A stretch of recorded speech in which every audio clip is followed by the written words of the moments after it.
King, no? Sa mga hindi nakakaalam, pwede ba i-share to? Matagal na kami magkakilala ni Dindo. Way back 2021? 22 yata. O mga 21, no? Pandemic days. Tama, pandemic days. Yan. So, sa amin na lang yung the rest of the stories. Well, actually talagang Dindo is one of my good friend. Ayan, so I'm very, very happy, no? Kasi nagkita kami ulit. Actually, matagal na dapat kami magkikita. Pero, I'm very happy sa career line niya kasi nagbo-boom din siya. So, ako din is, I have my own way din. So, pares kami naging busy. And luckily, this 2025, pinagtagpo ulit kami.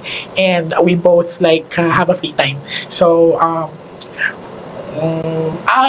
ito pa nakakatawa kasi dati hindi ko alam na kumakanta siya. No, I was surprised lang nung nakita ko sa page niya is he has this music video niya. So for my supporters out there sa mga Nostronatics worldwide, please support natin si Dindo Makaraig and I will put yung page niya dito sa video na to. And titingnan natin yung career line niya ngayon. No? It's kind of exciting kasi even though we are friends in Facebook and before nag-meet up kami, wala kaming balita sa isa't isa.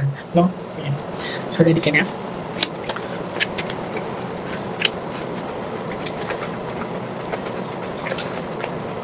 Showbiz, pero ano ko din, I learned how to handle that kind of situation kasi hindi ka mananalo sa mga taong nagbabash sa'yo. Talagang hahanapan ka nila ng butas. All you need to do is ignore them.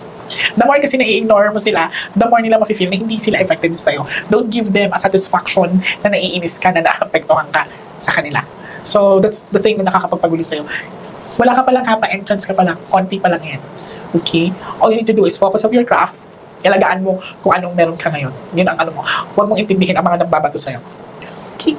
Sa isang suyap mo ay nabihag ako para bang himala lahat ng ito. Sa isang... Ano? Ginagawa ka ba? Paano kapag halimbawa may isang tao na parang alam mo sa sarili mo na hindi totoo sa'yo, parang ginagago ka o papatuloy pa rin ba pakikisamahan? No. You don't need to continue with that. Kasi parang tinotolerate mo siya eh. Hindi mo kailangan makipagplastikan. If you feel na hindi siya totoo sa'yo, ba't kailangan mo pa siyang i-entertain? Don't give him a chance to manipulate you. Okay? Kasi ang mga ganyan tao manipulative yan. Okay? Lahat may complain yan. Lahat hindi satisfied yan. Basta yung mga ganyan, hindi mo kailangan pagpatuloy pa. Huwag mong panghinayaan kung mawala man sila sa'yo. Okay? So lahat ng makakapanood nito, hindi lang sa kanya. So lahat naman tayo nakaka-experience ng mga ganong pagkakataon at ganong mga tao na mamimit up natin. So